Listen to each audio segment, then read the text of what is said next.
The vast expanse of space unfolded before the starship Orion as it approached Carthos IV, a remote planet on the outer edges of the Galactic Union's charted territories. Lieutenant Ethan Ward sat at the helm, his gaze fixed on the blue-green world that shimmered on the viewscreen. He adjusted the ship's controls with practiced ease, his mind racing with anticipation. This mission was supposed to be routine, but something about this planet felt different. Beside him, Lieutenant Mira Cavalli, the ship's xenobiologist, was glued to her data pad, her brow furrowed in concentration. Carthos IV was thought to be uninhabited, she muttered, scanning the incoming readings. But these life signs, they're unusual. Ethan glanced at her, intrigued. Unusual how? Mira shook her head, her dark hair falling in soft waves around her face. There are distinct signs of intelligent life, but there's no indication of major cities or technological advancement. It's like they've developed in isolation, hidden from the rest of the galaxy. Ethan frowned. You're telling me we're walking into a first contact situation? Looks like it, Mira replied, her eyes wide with excitement. This wasn't in the briefing. I'll need to make some adjustments to the protocol. I wasn't expecting this. Ethan chuckled. Mira was always the scientist, eager to explore the unknown. Just make sure we don't offend anyone by accident. As Orion descended into the planet's atmosphere, the ship's thrusters hummed softly, and the lush surface of Carthos IV came into view. Towering forests stretched as far as the eye could see, interspersed with sparkling rivers and scattered settlements. The beauty of the planet was undeniable, its untouched wilderness a stark contrast to the hyper-industrialized core worlds of the Galactic Union. The ship touched down in a clearing near one of the settlements. The air outside was fresh, filled with the scent of damp earth and the soft rustling of alien leaves. Ethan and Mira stepped out, their boots sinking slightly into the mossy ground. The forest was dense, the trees unlike anything they had ever seen, their leaves glowing faintly in the dim sunlight. It was peaceful, tranquil. But there was an undeniable sense of being watched. Look at this place, Mira whispered, her voice filled with awe. It's untouched by any of the usual signs of civilization. It's like we've stepped into another world entirely. Ethan nodded, his senses on high alert. I see movement ahead. Let's approach carefully. We don't know how they'll react to outsiders. As they made their way through the underbrush, they saw the settlement, a small village nestled in the forest, its buildings made of natural materials, blending seamlessly with the environment. And then, they saw the inhabitants. The Carthosians were tall and slender, their skin a soft shade of blue that seemed to shimmer in the filtered light of the forest canopy. Their movements were graceful, almost ethereal, as they went about their daily lives. The villagers worked together in harmony, their soft voices blending with the sounds of the forest. It was clear that they lived in balance with their surroundings. But what caught Ethan's attention most was the creatures that darted around the villagers' feet. Small, four-legged animals, resembling a cross between a fox and a large cat, roamed freely through the settlement. Their fur was thick and soft, with bushy tails and sharp, intelligent eyes. They seemed to be everywhere, climbing trees, chasing each other through the village, and occasionally watching the humans with curious eyes. They're like pets, Ethan murmured, watching as one of the creatures playfully pounced on a leaf that a Carthosian child had tossed into the air. Mira's eyes lit up. Fascinating. These animals must have evolved alongside the Carthosians, but they don't seem domesticated in the traditional sense. They're independent. One of the creatures, more daring than the others, trotted over to Ethan, sniffing at his boots. Without thinking, Ethan crouched down and extended his hand. The creature hesitated for a moment, its large eyes studying him, before leaning into his touch. It let out a soft, purring sound, rubbing its head against his palm. Mira gasped, her voice filled with surprise. Ethan, you're touching it. Ethan chuckled. It came to me. I didn't want to be rude. As Ethan continued to gently pet the creature, something unexpected happened. The Carthosians, who had been quietly observing the newcomers, suddenly froze. Their wide, expressive eyes were fixed on Ethan, their faces a mixture of disbelief and awe. One of the older Carthosians, clearly a leader, stepped forward, his blue skin glowing faintly in the dappled light. His gaze remained on Ethan as he spoke, his voice low and reverent. "Human, you are petting the Tireth?" Ethan blinked, glancing down at the small creature now nuzzling his hand. "The Tireth? You mean this little guy?" The elder nodded, his expression one of astonishment. "The Tireth are wild. They live among us, but they have never allowed themselves to be touched. Not by us, not by anyone." Mira's scientific curiosity was immediately piqued. "You mean to say that you've never interacted with them like this before?" The elder shook his head slowly. "We coexist with the Tireth, but we have always respected their distance. They are elusive, independent. For generations, they have remained untouchable." Ethan looked down at the Tireth, which was now purring contentedly in his arms. "I don't know what to tell you. Let me pet it." The elder's eyes widened even further. "This is unprecedented. No one has ever been able to touch the Tireth. And yet, you, a human, you have done what we could not." Mira's mind raced with possibilities. Could it be something about human pheromones? Body language? Or maybe it's the way we approach them. The Carthosians around them began to murmur. Their voices filled with awe and curiosity. They inched closer, eager to see this strange phenomenon for themselves. Ethan, sensing the growing tension, gently set the Tireth down. The creature gave him one last affectionate nuzzle before darting off into the trees. The elder stepped forward, his expression serious. "You have done something remarkable. Human, the Tireth trust you in a way they have never trusted us. This changes everything." Ethan and Mira exchanged bewildered glances. What had started as a routine mission had suddenly become something much more. The Carthosians were looking at them with new eyes filled with reverence and possibility. "Looks like we just made first contact," Ethan said, his voice filled with wonder. Mira smiled, her excitement barely contained. "And we've already changed their world." But deep down, Ethan couldn't shake the feeling that they had just scratched the surface of something much larger. The Tireth had accepted him. Yes, but what did that mean for the future of their interactions with the Carthosians? What new doors had they just opened? As the sun began to set over the alien forest, Ethan and Mira stood together, knowing that this was only the beginning of an extraordinary journey. The sun dipped below the horizon, casting long shadows across the Carthosian settlement. The air had cooled, and the village was aglow with the soft light of bioluminescent plants that lined the pathways between the simple homes. The alien villagers had gathered around a central fire, their eyes still filled with wonder as they glanced at Ethan, the human who had managed to do the impossible. Mira stood beside Ethan, her excitement barely contained as she jotted down notes on her datapad. "This is incredible," she whispered. "We're not just studying a new species, Ethan. We're witnessing an entirely new interspecies relationship in the making." Ethan wasn't quite as comfortable. He could feel the weight of the Carthosian stares, their expressions ranging from awe to cautious curiosity. It was as if he had unknowingly become the center of their world, an ambassador of sorts for all of humanity. The Tireth had accepted him, and now the Carthosians were eager to understand why. The village elder, whose name they had learned was Ilren, approached them once more. His tall, slender form seemed to glide over the ground as he moved, his deep blue skin reflecting the glow of the village's soft lights. "Human Ethan," Ilren began, his voice calm but reverent. "The Tireth are sacred to us. They are creatures of the wild, untamable and elusive. For generations, we have lived alongside them, respecting their space, their freedom. That you were able to touch one, it is something we cannot understand." Mira's eyes flicked up from her datapad, eager to dive deeper into the mystery. "You've never tried to domesticate them?" Ilren shook his head. "It would not be our way. The Tireth are symbols of the untamed beauty of our world. To control them would be to disrespect their nature. But you, human, have done something different. You have not tamed the Tireth, but earned their trust."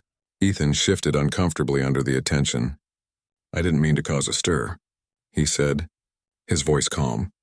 "It just came up to me, and I responded. I didn't know the significance." Ilren studied him for a long moment, his eyes thoughtful. "Perhaps that is why the Tireth chose you. You did not seek to control, only to connect. That is a gift, one we do not possess." Mira leaned in, her scientific curiosity driving her forward. Could it be that the Tireth are responding to something unique in human behavior? Maybe it's something to do with how we interact with animals. In our culture, we form close bonds with many species, especially domesticated ones. It's possible that the Tireth sensed that in Ethan. Ilrin nodded slowly. Perhaps. But even if that is the case, it does not change the fact that this connection is something new to us. Our people have long observed the Tireth, but never have we been able to form such a bond. As they spoke, a few of the younger Carthosians had gathered nearby, watching Ethan closely. One of them, a young woman named Leah, stepped forward hesitantly. Her blue skin shimmered softly in the twilight, and her large, curious eyes were fixed on Ethan. "May I try?" Leah asked, her voice barely above a whisper. Ethan exchanged a glance with Mira, who nodded enthusiastically. "Of course," he said, stepping aside to give Leah space. A Tireth had wandered close, its small, bushy-tailed form moving gracefully through the village. Leah approached cautiously, her movements slow and deliberate. She extended her hand, just as she had seen Ethan do earlier. The Tireth paused, its bright eyes watching her carefully. For a moment, it seemed to consider her, then it took a cautious step forward. Leah's hand hovered just above the creature's head. Trembling slightly, she held her breath as the Tireth moved closer, until finally, it nuzzled its head against her palm. A collective gasp went through the gathered Carthosians.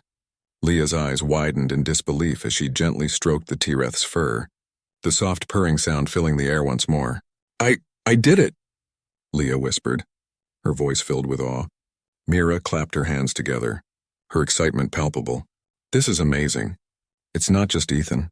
Other Carthosians can form a bond with the Tireth too. It's about trust and connection, not just species." Ilrin's gaze softened as he watched the scene unfold. "Perhaps we have more to learn from you than we realized." The Tireth, now comfortable with Leah's touch, curled up at her feet, its body relaxed and content. The young woman looked up at Ethan, her eyes shining. "Thank you," she said, her voice thick with emotion. "I never thought this would be possible." Ethan smiled, feeling a strange warmth in his chest. "I didn't either," he replied, "but I'm glad we could share this." As the night deepened, the Carthosians gathered around the central fire, their curiosity and excitement buzzing through the air. They spoke in hushed voices about what they had witnessed, and one by one, a few more of them attempted to pet the Tireth. Each time, the creatures responded with cautious acceptance, as if something had shifted between them and the Carthosians. Mira stood beside Ethan, watching the scene with a mix of pride and wonder. "This is more than just a discovery," she said softly. "It's a cultural shift. The bond between the Carthosians and the Tireth has changed forever." Ethan nodded, his eyes still on the villagers. It's amazing how something so simple, just a touch, can create such a profound connection. Mira glanced at him, her eyes softening. "Sometimes the simplest things are the most important." "You didn't just pet the Tireth?" "Ethan, you showed them that they could trust you. That's what made the difference." There was a quiet moment between them as they stood by the fire, the sounds of the village fading into the background. Mira's presence beside him felt natural, easy, as if they had always been standing side by side. Even though their bond had grown stronger only recently, Ethan turned to look at her, his expression thoughtful. "It's not just about the Tireth, is it?" Mira raised an eyebrow, a small smile playing on her lips. "No, I guess it's not." They shared a quiet laugh, the weight of the day's discoveries settling over them, as the fire crackled and the stars began to twinkle in the sky above. There was an unspoken understanding between them. They were in this together, exploring new worlds, forging new bonds, and maybe even finding something unexpected in each other. The following days on Carthos IV were filled with a quiet kind of wonder. The Carthosians, having seen their first successful interactions with the Tireth, now embraced the possibility that these creatures, once mysterious and untouchable, could become companions. Ethan and Mira found themselves at the center of a cultural transformation, though they hadn't intended to. Ethan walked through the village one morning, the crisp air fresh against his skin. The forest was alive with sounds, the gentle rustling of leaves, the calls of distant creatures. and the soft purring of Tereth moving freely among the villagers. He watched as several Carthosians reached down to pet the creatures, their faces filled with awe at the simple, newfound connection. Mira stood nearby, taking in the scene with the same scientific fascination she'd had since they first arrived. But something had shifted. Her observations were no longer just about the Tereth. She was watching the Carthosians too, watching how their interactions with the creatures changed not just their relationship with the animals, but with each other. "It's amazing," Mira said quietly as Ethan joined her. "They've gone from viewing the Tereth as untouchable to embracing them as part of their lives." "Look at them," Ethan smiled, watching a group of children playing with a few Tereth near the village's edge, laughing as the creatures chased them in playful circles. "It's like the entire village has opened up. They seemed lighter somehow, more connected." Mira nodded. "It's not just about the animals." "Is it?" "I think the Tereth were a symbol of something greater. By breaking that barrier, they've started breaking others too. They're seeing new possibilities for themselves." Ethan's gaze softened as he looked at Mira. "Kind of like us." Mira glanced at him, surprised by the shift in his tone. "What do you mean?" He shrugged, but there was a seriousness in his eyes. "We came here on a mission to explore and study, but I feel like we've found something more, not just in the Tereth or the Carthosians, but between us." Mira blinked, caught off guard by the sudden intimacy of the moment. She'd known there was a growing connection between them. How could there not be, after all they had shared? But hearing Ethan voice it so openly made her heart skip a beat. "Ethan," she began, her voice soft, but she wasn't quite sure how to finish. He smiled gently, sensing her uncertainty. "I'm not saying I've got it all figured out, but out here, away from everything else, it feels different.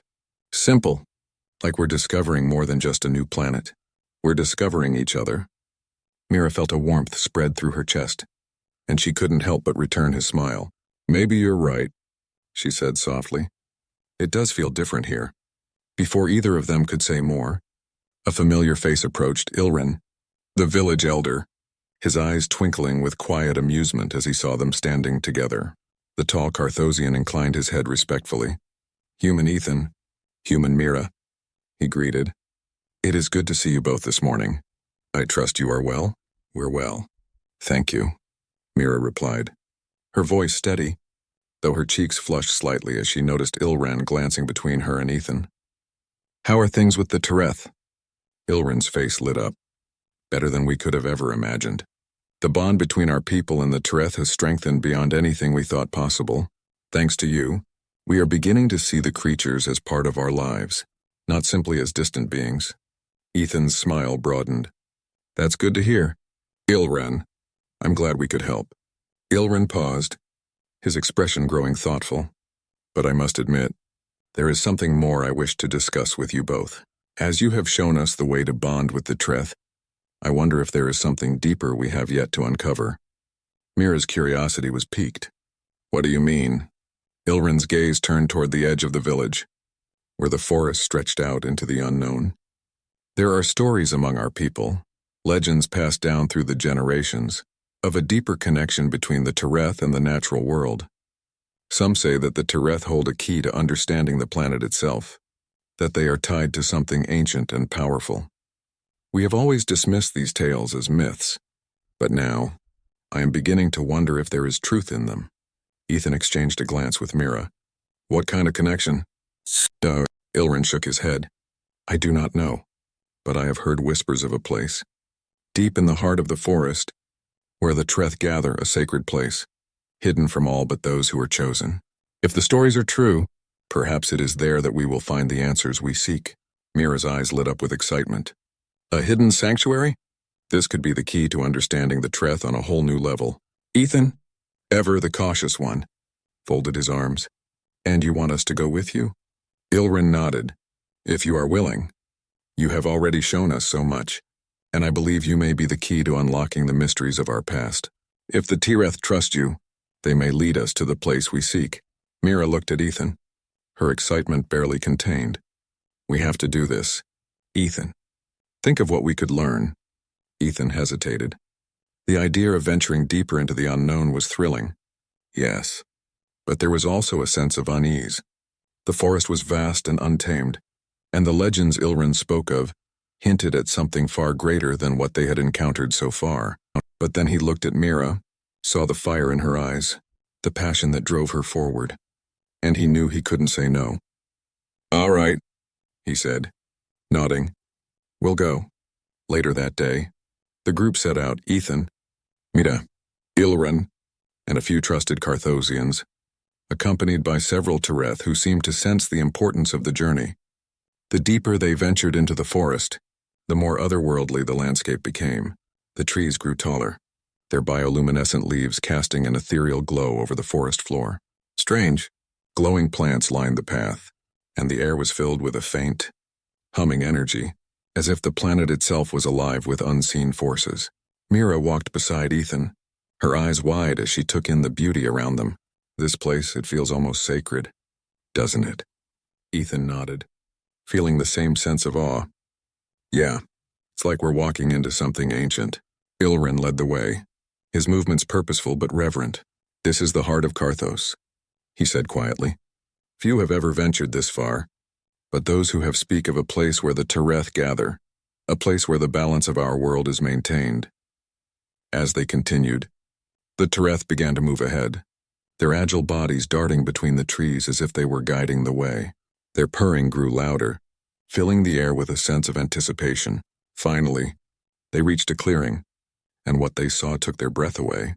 In the center of the clearing stood a massive stone formation, covered in glowing, intricate carvings that pulsed with a soft, rhythmic light.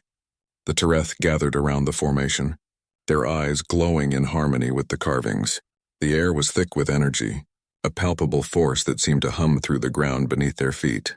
"This is it," Ilrin whispered, his voice filled with awe. "The sanctuary of the Tereth." Mira stepped forward, her eyes wide with wonder. "It's beautiful. This place, it's ancient, but it feels alive." Ethan followed, his heart pounding in his chest. As he stood before the stone formation, he felt a deep connection to the planet, as if the very air around him was alive with meaning. Ilrin turned to Ethan and Mira, his expression solemn. "You have brought us here, but what happens next is beyond our understanding. The Tereth have chosen you. Perhaps they will reveal the answers we seek." As the group stood in the clearing, surrounded by the glowing carvings and the watching eyes of the Tereth, Ethan and Mira felt a shift, a change in the air, in the energy of the planet itself. Something was happening, and they were at the heart of it. The clearing was alive with energy, a pulsing, rhythmic hum that seemed to resonate from the stone formation at its center. The Tereth, usually playful and curious, were now perfectly still, their glowing eyes fixed on the ancient carvings. Their bodies moved in unison with the pulsing light, as if they were part of the very rhythm of the planet itself. Ethan and Mira stood side by side, their hearts pounding in their chests. They could feel the weight of the moment. The air was thick with a sense of anticipation, as if the planet itself was holding its breath, waiting for something to happen. "What is this place?" Ethan whispered, his voice barely audible in the stillness. He could feel the hairs on the back of his neck standing up, as though the very ground beneath his feet was vibrating with energy. Mira's eyes were wide, her gaze fixed on the glowing stone. "It's more than just a sanctuary. It's like a conduit. I can feel it. This place is connected to the planet, to the Tereth, maybe even to the Carthosians themselves." Ilrin, the village elder, stepped forward, his usually calm and composed demeanor now tinged with awe. "This is the heart of our world," he said quietly, his voice reverent. "The Tereth have guarded it for centuries, but none of us have ever been permitted to come this far. We have always respected their distance, never daring to approach. But now, they have brought us here because of you." Ethan looked at the Tereth, still gathered around the stone, their eyes glowing brighter with every pulse. He didn't fully understand why, but he felt a deep connection to these creatures, a bond that transcended species.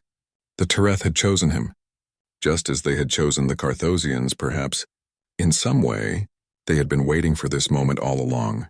"Do you think this is why we were brought here?" Ethan asked, turning to Mira. "To unlock whatever this is?" Mira nodded slowly, her mind racing as she pieced together the puzzle. "I think so. The Tirith must have known that humans, with our different perspective, might be able to tap into something the Carthosians couldn't. Maybe it's because we approach them differently, or maybe there's something about the bond we've formed. Either way, they're showing us this for a reason. Ilrin stepped closer to the stone formation, his eyes filled with wonder as he examined the glowing carvings. This place has been the source of countless legends among our people. Some say it is the birthplace of the Tirith, where they first emerged from the earth to live alongside us. Others believe it holds the key to understanding the balance of life on Carthos IV. But whatever its true purpose, we have never been able to access its secrets. Mira glanced at Ethan, her brow furrowed in concentration.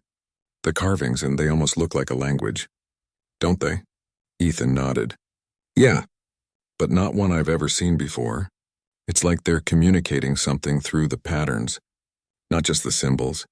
Ilrin turned to them, his expression serious. If you believe you can unlock this, human Ethan, human Mira, then we trust you.